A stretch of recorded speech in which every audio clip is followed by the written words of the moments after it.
Olá! As grandes ideias revolucionam o mundo, impulsionam a vida das pessoas, dão soluções práticas para o cotidiano do homem moderno e ajudam a sociedade a evoluir. No mundo empresarial, as grandes ideias também estão na base dos grandes negócios, contribuem para o desenvolvimento dos mercados e estão intimamente ligadas com os processos de inovação. Hoje, no programa Ideias em Debate, Negócios, Mercado e Inovação, vamos receber um gestor público. Ele é secretário de Desenvolvimento Econômico e de Turismo do município de Teresina, Dr. Marcelo Eulálio, que também é professor, advogado, especialista em Direito Empresarial e mestre em Políticas Públicas. Com ele, vamos receber o Dr. Valmir Falcão, que além de advogado, especialista em finanças públicas e direito tributário, é também economista. Vamos tratar sobre incentivos e investimentos econômicos, novos negócios, mercado e inovação para o fomento e desenvolvimento dos negócios. Para saber dos assuntos a serem debatidos no programa Ideias em Debate, nos acompanhe nas redes sociais, @ODiaTV. Estamos em um período que ainda sofre as repercussões da pandemia provocada pela Covid-19.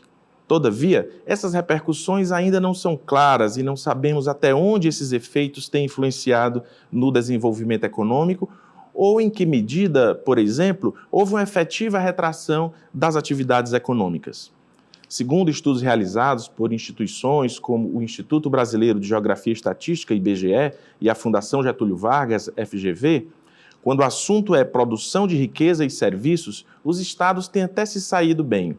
Importante, então, fazermos essa análise econômica sobre esses impactos provocados pela pandemia e também entender o que tem sido feito ou o que pode ser feito pelo poder público para mitigar esses impactos e contribuir para o desenvolvimento econômico dos negócios e do mercado. Sejam bem-vindos ao programa e já começo pelo secretário perguntando sobre os impactos provocados pela Covid-19 no que diz respeito ao desenvolvimento econômico de Teresina.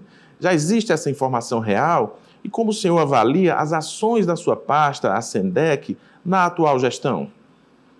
Olá, doutor Campelo, doutor Valmir. É uma satisfação estar aqui e poder contribuir com essas reflexões em torno da economia, do desenvolvimento econômico de nossa cidade, daquilo que estamos trabalhando no mercado e inovando. Bom, esses impactos da pandemia, como muito bem colocado, ainda não temos todo um diagnóstico formado. Temos algumas informações, números, o doutor Valmir também vai contribuir com isso, em relação a perdas que tivemos no PIB, a perda em termos de recursos, de investimentos no ano de 2020, tivemos uma perda de mais de 920 milhões no varejo, dados impacto nacional, isso, o que representa mais de 50%. Tivemos o fechamento de empresas.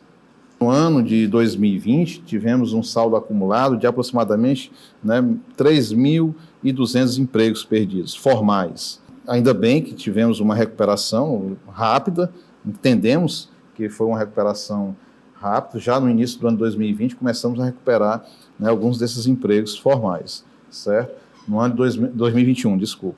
Então, no ano de 2021, pulamos para um saldo de 14.400 empregos formais. Então, do saldo negativo de 3.200 para 14.200 e quase 300 empregos, 14.300 empregos formais. Então, isso representa uma recuperação rápida, positiva na nossa economia. A crise foi minorada com alguns planos dos governos, dentre eles o auxílio emergencial, que fez com que a nossa economia também não sofresse tanto, e o Pronamp também foi muito significativo para as pequenas e médias empresas, principalmente, o que fez com que muitas delas ainda permanecessem em atividade. Doutor Valmir, esses impactos, e isso que o o secretário Marcelo Eulálio colocou, não é, de que houve um aumento do emprego formal, já um trabalho, eu penso, do poder público, um incentivo do poder público, mas como, em termos de economia, o senhor tem visto essa evolução no mundo real? E isso tem refletido esse avanço, essa recuperação econômica pós a Covid-19? Não tenho dúvida. Primeiro, parabenizar pelo programa, dizer que é um prazer, uma satisfação muito grande estar aqui nesse programa, as Ideias e Debates, Inovação e Mercado, né? Participação do senhor Campelo, um grande técnico, advogado, consultor, também o doutor Marcelo Eulálio, nosso secretário de Desenvolvimento Econômico. Pois bem, o que eu digo? Que o estado do Piauí, na realidade o Brasil, ele tem uma capacidade muito grande de recuperação da nossa economia, e isso é fato, né?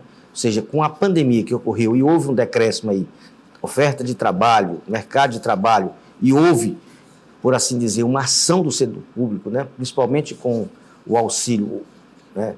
O auxílio e também esse Programa Nacional de Fortalecimento das Microempresas. O estado do Piauí, você vê, nós temos aí uma recuperação do nosso PIB de 2021, foi bem acima das outros estados do Nordeste, e também Teresina, também dada essa recuperação. Agora, isso teve uma certa facilidade por conta da dinamização da junta comercial, né, em buscar aí o Piauí digital, na abertura de novas empresas, também no fortalecimento, como também do fomento, do Piauí Fomento, em buscar créditos para que as empresas pudessem aí, digamos assim, sair um pouco fortalecida da pandemia. Como também a própria capacidade, né, do empresariado, aliado aí ao trabalho do SEBRAE, que deu esse fortalecimento e esse incremento na busca da dinamização da nossa economia aqui no estado do Piauí, sobretudo Teresina. Doutor Valmir, o senhor falou aí em PIB, o secretário, o doutor Marcelo, também falou em PIB. Para o telespectador, né, as pessoas que nos assistem, a gente sempre ouve falar em PIB, e às vezes não compreende. O que é o PIB, e qual a importância dessa sigla, né? O que significa e de que forma ela é utilizada para representar um avanço econômico ou um decréscimo econômico, enfim, para o nosso telespectador que nos assiste, Vamos poderia lá. explicar. O que é o PIB? O PIB é o Produto Interno Bruto, né? É um indicador de uma economia, é o crescimento da economia, é a sua dinamização, né? A sua raiz para que ela possa produzir emprego e produzir renda. Ou seja, todo esse PIB, né, ele é uma sigla mundial que ela mede a capacidade da economia dos países, dos estados e também dos municípios. Para você imaginar, nós já temos aqui no estado do Piauí o PIB municipal, né, que é feito aí pela Secretaria de Planejamento, para dizer qual é o potencial de cada município e o crescimento de cada município em relação ao ano anterior, né? Só para você imaginar, nós ainda, do estado do Piauí, nós estamos ainda numa situação muito baixa, porque nós representamos 0,7% do PIB nacional, né? E 12% do PIB da região Nordeste. Ou seja, ainda nós estamos muito pequeno em relação a toda a produção e toda a renda do nosso país. Agora, o que a gente tem de bom nisso? Tem porque o Piauí vem crescendo o seu PIB além do crescimento da região Nordeste e do Brasil. Mas para nós atingirmos uma situação favorável de pleno emprego e de capacidade de renda, precisaríamos crescer mais. Aí depende, evidentemente, da ação de Estado e também da capacidade de inovação e de tecnologia do nosso empresariado. Então, o que tem sido feito para atrair empresas e se essas ações elas têm gerado, de fato, esses resultados? Acrescentando, né, que já até agora, setembro, nós temos, né, também saldo positivo de empregos formais, principalmente no setor de serviços, comércio, né, construção civil. E, como muito bem colocado pelo Dr. Valmir, o que tem favorecido, mesmo com todas as notícias ou perspectivas negativas em relação à economia, né, por que a gente tem tido sucesso, obviamente não, né, ainda como né, precisamos, em razão dos números baixos que o Dr. Valmir colocou aí, do PIB, né, nós temos muito potencial para crescer, isso nós temos, mas essa ação dos gestores voltadas para a desburocratização ela é importante para esse processo de crescimento. O Dr. Valmir citou aí a questão das juntas comerciais, né, o papel, né, é muito importante da junta na aceleração, né, da abertura das empresas. Isso é um ponto essencial. O empreendedor ele precisa investir, mas ele não pode ficar com esse dinheiro parado, né, à espera, né, de 1 mês, 2 meses, 3 meses, 1 ano, para que possa, né, dar início às suas atividades. E foi um ponto muito importante colocado na gestão do prefeito Dr. Pessoa desde o início, foi de que era necessário, e ele, né, percebeu isso, essa necessidade de desburocratizar, né? E a gente tem, apesar de ainda formalmente muitos procedimentos ainda não terem sido alterados de modo a acelerar como desejamos, né, mas há um empenho de toda a administração de que todos os investimentos que aqui queiram, né, se instalar e que demandem de serviços no âmbito administrativo da prefeitura, isso se dê num tempo razoável. O Dr. Valmir faz parte do Conselho Municipal de Desenvolvimento Econômico, né? Então, já uma grande tomada de decisão do Conselho foi autorizar, inclusive, a Secretaria, né, por intermédio do secretário, ad referendo, acelerar os processos de pedidos de benefícios, né, junto ao município, né? Então, nós temos essa autorização ad referendo de, uma vez a empresa que aqui queira se instalar ou queira, né, aumentar o seu sítio, queira benefício, a gente possa ad referendo, né, promover esse pedido, né, juntamente com a prefeitura, ad referendo do conselho. Depois a gente leva para o conselho. Isso tem acelerado muito. A título de exemplo, só aqui agora nesse ano de 2022, né, o Dr. Valmir participou da última reunião realizada semana passada, 12 empresas foram, né, beneficiadas junto ao Polo Empresarial da Zona Sul, né, com um total de previsão de empregos de mais de 1.700 empregos formais, fora os indiretos, né, advindos da construção das instalações dessas indústrias e empresas do setor logístico, né, com investimento previsto, né, dessas 12 empresas, né, de mais de 50 milhões de reais. Né? Então, assim, isso, né, só em 2022. Né? Então, antes nós tínhamos um processo mais lento, né, que tinha que aguardar a reunião do conselho para avaliar. O que é que a gente está fazendo? Preenchido os requisitos legais, verificada a viabilidade econômica daquela empresa, né? Ou seja, tudo estando dentro da legalidade, a gente, né, leva esse processo à CENF para avaliar os impactos do benefício, enfim, porque a concessão também não pode se dar, né, de maneira graciosa e imediata, tem que se avaliar o impacto disso no orçamento, e, uma vez verificados os requisitos, o prefeito, então, expede o decreto concedendo o benefício, né, e, se for caso de pedido de área do polo, né, o termo de doação daquela área para que ali se construa, se invista, se empregue, gere emprego e renda. Então, a gente tem se esforçado no sentido de fazer com que as empresas se sintam que aqui é um ambiente de negócio favorável para o seu investimento. É isso que eu queria falar, doutor Marcelo, que existe um projeto do Banco Mundial, que é o Doing Business. Então, nesse projeto, ele avalia, e pela primeira vez foi o ano passado, se não me engano, 2021, ele avaliou, 2020, 2021, avaliou o ambiente de negócios por estado. Antes, a avaliação era do país. E agora ele fez uma avaliação por estado.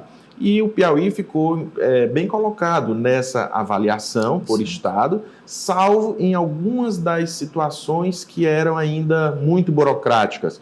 As questões cartorárias, então elas terminavam sendo um desestímulo para o investimento no Piauí, A própria morosidade do Poder Judiciário também, em certa medida, caracteriza um desestímulo para o investimento. E eu pergunto regularização fundiária. Regularização fundiária. É isso que eu queria saber, doutor Valmir, na sua visão de finanças públicas, de economista e de advogado também, como é que o senhor está sentindo o ambiente de negócios no Piauí nesse período agora, depois da pandemia? Há uma efetiva mudança e essa mudança ela pode sim atrair novos investimentos, ou os empresários estão mais confiantes em querer investir no Piauí porque há essa desburocratização, como o secretário Marcelo falou. Como é que o senhor tem visto isso? Pois bem, o que eu vejo o Piauí? O Piauí é um estado que tem uma atratividade muito grande para negócios. Agora precisa desburocratizar, precisa resolver a questão cartorária, né? Precisa se resolver a regularização fundiária, né? Precisa se resolver a própria desburocratização, né? E mostrando e ampliando a nossa capacidade, a nossa lei de incentivos e benefícios fiscais. O que eu vejo? O estado do Piauí tem uma lei própria, agora, diferentemente do estado do Ceará. O estado do Ceará já tem uma atratividade, tem um poder de penetração junto a todo o empresariado, inclusive a parte também da própria mercado internacional, para atrair indústria para o estado do Ceará. Ou seja, o Piauí ainda está muito aquém, muito distante do estado do Ceará. Então, precisamos melhorar nesse aspecto, de atração. Até para você imaginar, qualquer empresa que se chegue para o estado do Ceará, né, ela é recebida no aeroporto, todo o secretariado, todo o staff recebe, mostra-lhe a capacidade, diferentemente, às vezes, do Piauí, onde a própria Secretaria de Desenvolvimento do Estado ela não tem essa penetração. Então, a próprio Centro Industrial do Piauí cobrou, né, através de um documento, agora no período das eleições, cobrou dos dois candidatos que tinham um potencial de ganho no estado do Piauí, a indicação de um técnico ou um empresário para a Secretaria de Desenvolvimento Econômico do estado do Piauí, e não um político.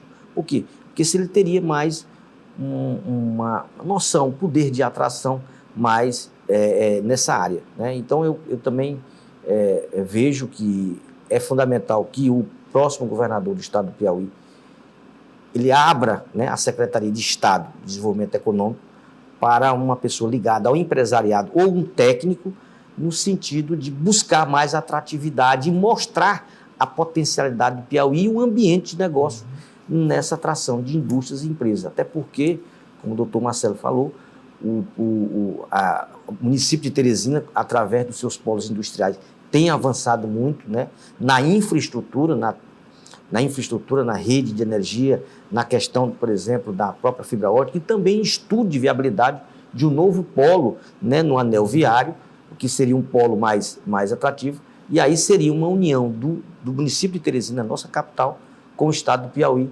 nesse sentido, doutor Campilo, de buscar mais a criação de polos de infraestrutura para a atração de novas empresas e novas indústrias, que afinal são essas empresas e novas indústrias que geram emprego e que geram renda.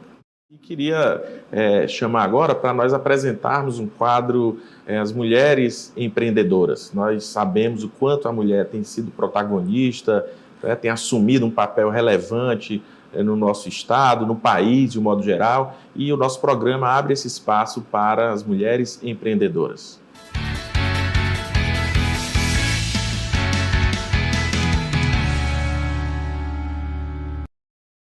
Se tem um ramo que sempre está em alta, é aquele que atende à vaidade das mulheres.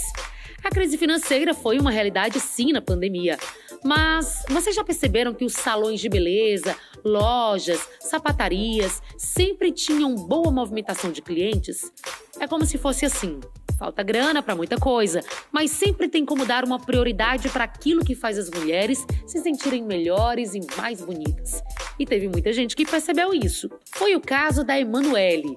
Mesmo com um aperto financeiro, sempre dava para comprar um brinquinho aqui, um cordãozinho ali. E se ela tinha esse pensamento, muitas outras mulheres também poderiam ter. E aí de onde veio a ideia? Dá para transformar a própria vaidade em um negócio. Foi aí que ela resolveu montar a Manu Macedo Pratas. A minha família, ela é uma família que sempre começou no empreendedorismo e foi algo que eu sempre tive presente na minha vida. Então, desde pequena, eu já tenho aí uma história de começar a empreender muito nova. Quando pequena, assim, o meu primeiro empreendimento eu tinha lá uns 8 anos mais ou menos. Com minha irmã, eu vendia pulseirinha de linha encerada na escola. Então, era algo que a gente vendia, fazia em casa, por encomenda, as pessoas escolhiam a cor e a gente fazia ali, vendia R$1, R$2 na escola, no tempo era febre. E assim foi, então a gente sempre foi vendendo coisa na escola, já fiz bijuteria artesanalmente, já vendi também biju, a bijuteria já pronta mesmo, já fiz... a fantasia de carnaval, adereço de carnaval por encomenda, já gostava também muito dessa questão de artesanato, então foi algo que eu sempre tive prática. Já vendi produtos holísticos e algo foi só crescendo com o decorrer do tempo. Nesse meio tempo eu entrei na faculdade de administração e depois lá pro finalzinho do curso, foi um pouco antes de começar a pandemia, foi quando eu decidi realmente que era o que eu queria para a minha vida. E aí logo depois foi quando veio a ideia da Manu Macedo Pratas, por eu já ter essa experiência ali no nicho de acessórios, foi algo que eu sempre vivenciei. Então eu realmente decidi que ia ser aquilo, comecei dali. E aí a Manu Macedo Pratas começou no meio da pandemia e foi algo que vem aí até hoje, resistiu à pandemia, cresceu durante a pandemia e está aí só crescendo. A Manu já trabalhou em agência de marketing, já vendeu adereços em datas comemorativas, mas foi no ramo das semijoias que ela se encontrou.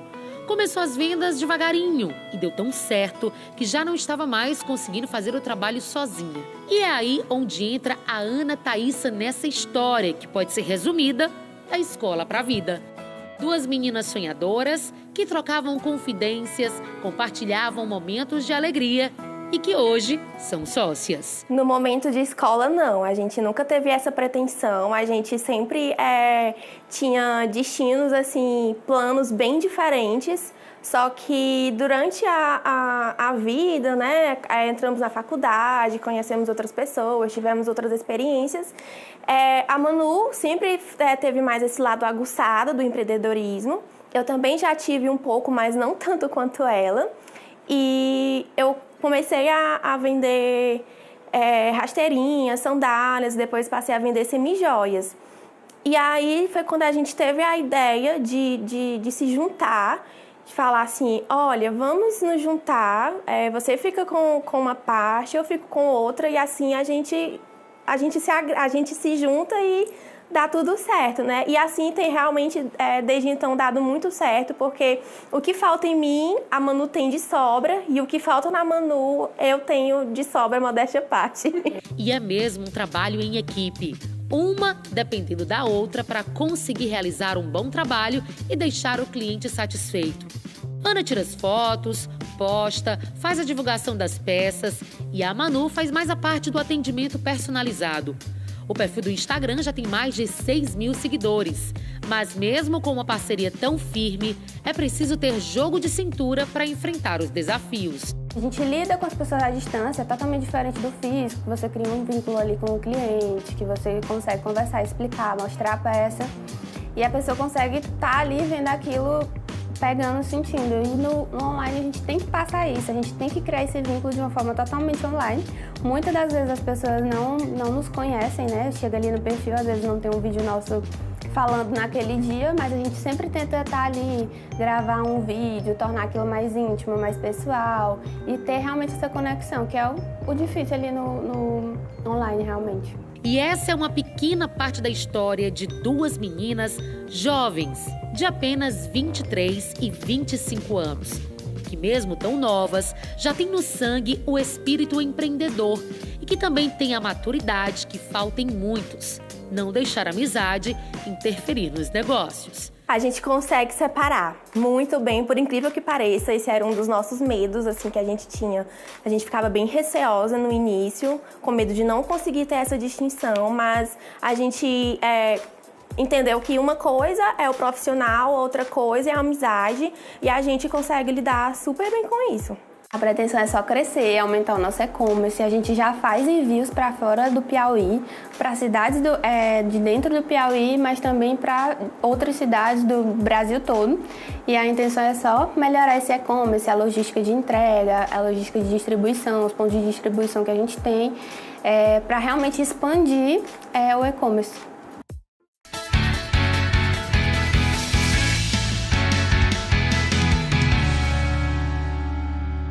Bom, é muito importante a gente ter aberto esse espaço, né, para apresentar um quadro das mulheres empreendedoras, e oportunamente vamos ter essas mulheres empreendedoras também sendo entrevistadas aqui no nosso programa. Acho que é fundamental a gente trabalhar e desenvolver mais e divulgar o trabalho e o protagonismo da mulher em nossa sociedade.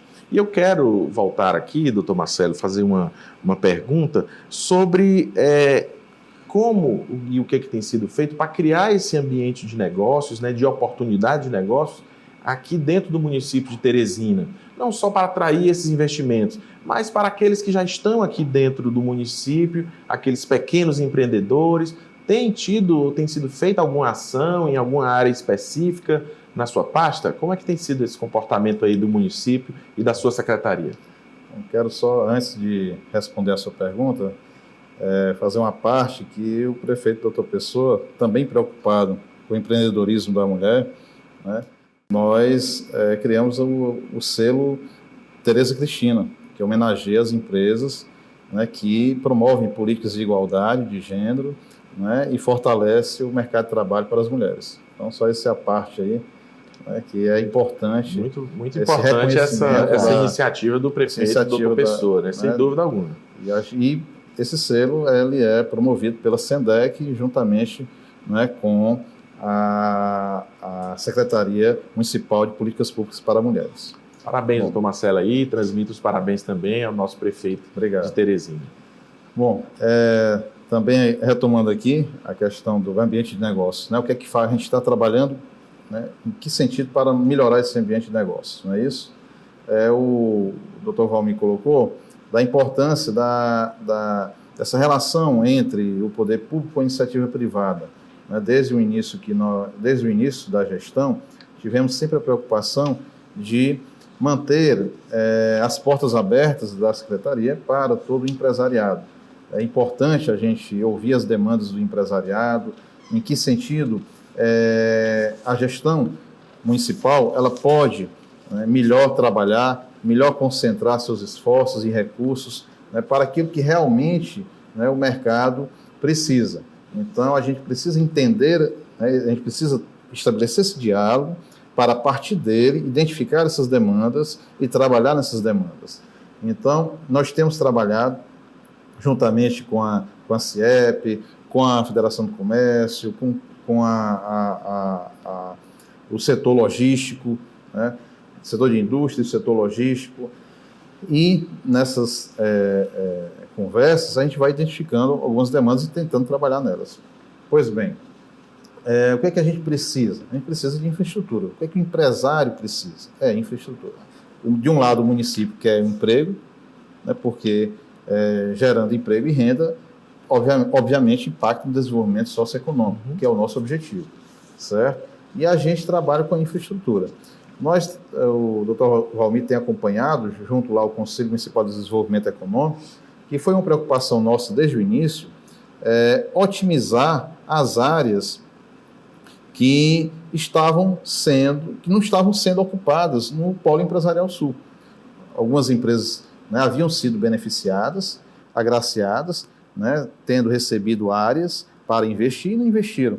Então, né, promovemos algumas revogações desses decretos com aprovação do Conselho, né, para oferecer essas áreas para quem de fato tinha interesse e disponibilidade para investir.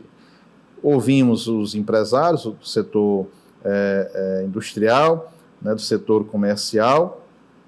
O que a gente precisa? Nós estamos, nesse momento, promovendo algumas intervenções no Polo Empresarial Sul. Né, quero agradecer aqui ao superintendente da SAAD Sul, que é quem é responsável por essas intervenções, né, o Juca Alves, né, agradecer aqui ao superintendente, que tem atendido, né, a essas demandas apresentadas pelos empresários. Então, melhorando o asfalto, né? Nós temos projetos para a questão da sinalização, que é importante, e o que a gente quer é que a ocupação ela se dê de forma máxima no polo, né? E na medida que essa ocupação for sendo realizada, outras medidas vão sendo tomadas pela prefeitura, certo? Dentro do polo empresarial. Bom, no centro, né, também está havendo muitas intervenções que vão melhorar o acesso, principalmente estacionamento, mobilidade, não é? Para os comerciantes, para os lojistas, quem andar pelo centro, né? Algumas regiões já foram concluídas essas obras, então nivelamento de ruas com calçadas, né? Permitindo acessibilidade, né? Essa mobilidade urbana que é necessária, principalmente no centro. Há uma preocupação do prefeito na valorização do centro, né? Num projeto, né, que temos esqueci agora a expressão, revitalização do centro, né? Em breve irá ser inaugurado o Museu, né, do Som, ali onde funcionava a antiga Câmara dos Vereadores, né? Um prédio muito bonito e tudo. Então, o que a gente quer é revitalizar toda aquela área, e isso está sendo objeto, né, de Marcelo, transformação. Isso é um assunto muito importante, a gente pode continuar a tratar. Vamos agora só fazer um breve intervalo, a gente retoma essa conversa e também para apresentar, depois a gente apresenta o Insight Empreendedor. E já já a gente retorna.